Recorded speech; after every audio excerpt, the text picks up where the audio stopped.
আজি আমাৰ যি দীৰ্ঘদিনীয়া সমস্যা যি সমস্যা আজি 50 লাখ টকাৰ চিলাৰী হুমন্ত্ৰী আমাৰ প্ৰমোদ বড়ো ছাৰে যি ইনগ্ৰেশ্যন কৰি থৈ গ'ল তেখেতক মই ধন্যবাদ জ্ঞাপন কৰিছোঁ। আজি এই যি দীৰ্ঘদিনীয়া সমস্যা এই সমস্যাটো সমাধানৰ ক্ষেত্ৰত যি নীলোৎ ছাৰে আমাক যি সহায় সহযোগিতা আগবঢ়ালে তেখেতকো মই ধন্যবাদ জ্ঞাপন কৰিছোঁ আৰু আমি আশা কৰিছোঁ আগন্তুক দিনত তেখেতে এনেকুৱা ধৰণৰ আমাক সহায় সহযোগিতা কৰি গৈ থাকিব। চাওক এতিয়া আমি যি আমাৰ দীৰ্ঘদিনীয়া সমস্যা জনজাতিকৰণ আৰু ক্ষমতা পুনৰুদ্ধাৰৰ বাবে আমি দীৰ্ঘদিন ধৰি আন্দোলন কৰি আহিছোঁ।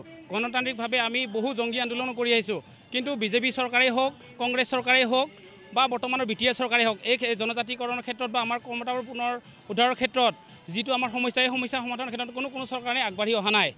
আমি আজি ক্ষোভিত আমি লজ্জিত যে আমি ভূমিপুত্ৰ কোচ ৰাজবংশী হৈও যে আমাৰ প্ৰাপ্য অধিকাৰৰ কাৰণে ইমানেই আন্দোলন কৰিব লগা হৈছে। আন্দোলন কৰি আমাৰ বহু নেতা শ্বহীদ হৈ গৈছে, কিন্তু তথাপিতো আজিলৈকে আমাৰ যি দীৰ্ঘদিনীয়া দাবী জনজাতিকৰণ এই জনজাতিকৰণ আৰু ক্ষমতাবোৰ পুনৰুদ্ধাৰ সমস্যা সমাধানৰ কাৰণে কোনো চৰকাৰে আগবঢ়োৱা নাই। আমাৰ এই ক্ষেত্ৰত কোনো ধৰণৰ বৰ্তমান নিৰ্বাচনৰ ক্ষেত্ৰত কোনো ধৰণৰ আলোচনা হোৱা নাই। আমাৰ যিহেতু 24 তাৰিখে এক্সিকিউটিভ আছে, এক্সিকিউটিভৰ জৰিয়তে আমাৰ কি ধৰণে আগবঢ়া হয় আমাৰ চেণ্ট্ৰেল কমিটিৰ বডিৰ লগত আলোচনা কৰি বস্তুখিনি সিদ্ধান্ত লোৱা হ'ব। বৰ্তমান আজি মই একো ইয়াত মন্তব্য দিব নোৱাৰোঁ।